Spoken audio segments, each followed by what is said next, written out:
सम्मान्य सभामुख महोदय,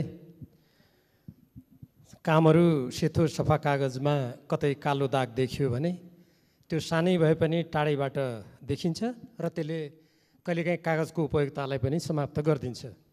आर्थिक वर्ष 2077-78 को बजेट वक्तव्य तथा मन्त्रालय अन्तर्गतका कार्यक्रमको अध्ययन गर्दा नेपाल सरकारको तर्फबाट कतिपय राम्रा कार्यक्रमहरू ल्याइएका छन्। ती कार्यक्रमहरूको प्रभावकारी कार्यान्वयन हुनुपर्छ। कार्यान्वयनका अगाडि निश्चय पनि चुनौतीहरू छन्। अहिले मलाई उपलब्ध अत्यन्त कम समयमा ती सबै कुराको चर्चा गर्न सम्भव छैन।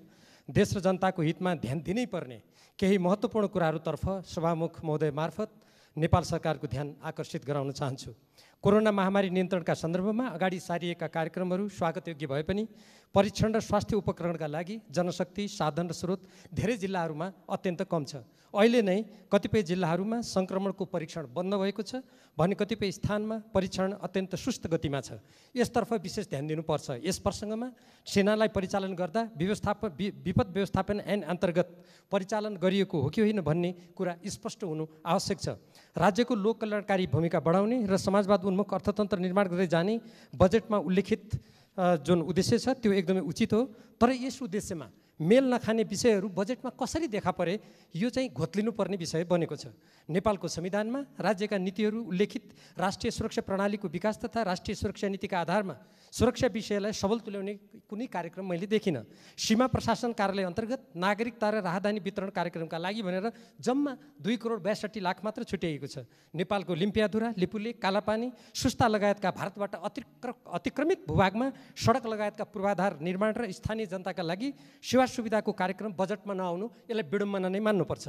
देशको चिरकालीन अस्तित्वसँग गाँसिएको र संविधान बमोजिम तुरन्त गर्नुपर्ने नागरिकता सम्बन्धी ऐनको सम्बन्धमा यसमा बजेटमा कुनै पनि चर्चा नगरिनु यो पनि विस्मयकारी छ। सरकारको नेतृत्व गरिरहेको नेपाल कम्युनिस्ट पार्टी नेकपाको सामाजिक आर्थिक रूपान्तरणको आत्मनिर्भर अर्थतन्त्रको विकास र समग्रमा समाजवाद उन्मुख राष्ट्रिय औद्योगिक क्रान्तिको नीति अवलम्बन गरिएको पाइएन।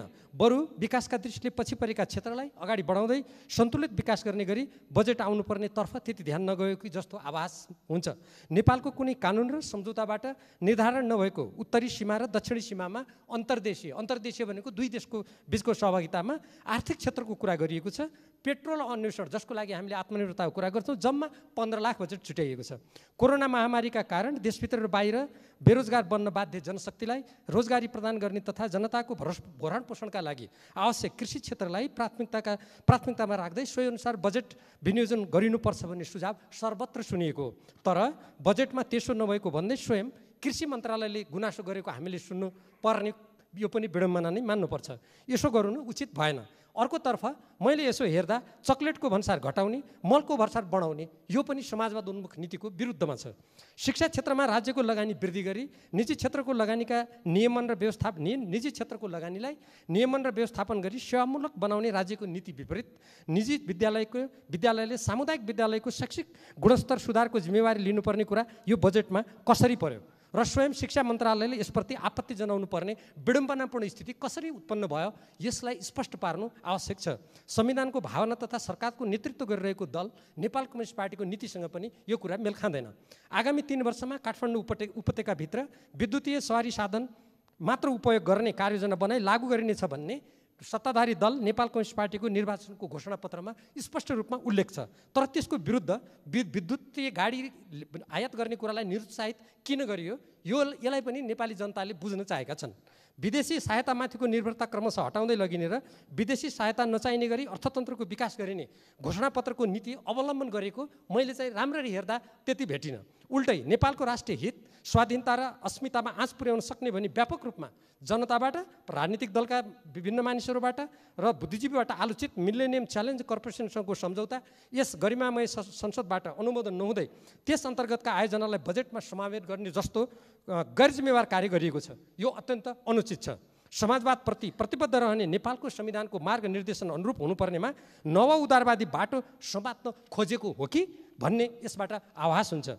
नेपालको संविधानको धारा 279 अनुसार सुरक्षा एवं सामरिक सम्बन्ध, नेपाल राज्यको सिमाना र प्राकृतिक स्रोत तथा त्यसको उपयोगको बाँडफाँड सम्बन्धी सन्धि सम्झौताको अनुमोदन, सम्मिलन, स्वीकृति वा समर्थन सङ्घीय संसदका दुवै सदनको 2/3 बहुमतले हुनुपर्ने व्यवस्था छ।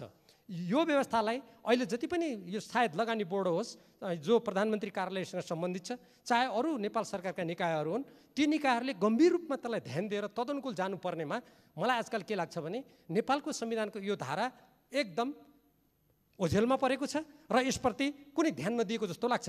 अब यसै प्रसङ्गमा मैले यो लगानी बोर्डकै प्रसङ्गमा एउटा कुरा राख्न चाहन्छु सभामुख महोदय।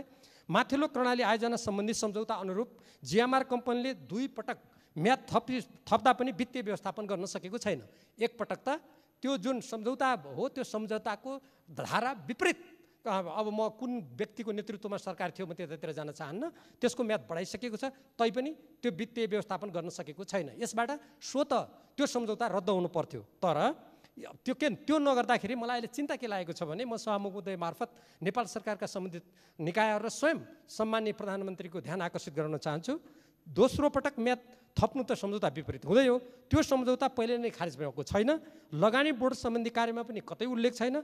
अब कतै यो कोरोनाको जुन बन्देजको अवस्था छ, यो बन्देजको अवस्थामा कतै फेरि त्यो जिएमआर कम्पनीले उल्टै नेपाल सरकारसँग क्षतिपूर्ति माग्ने अवस्था त सिर्जना हुने होइन।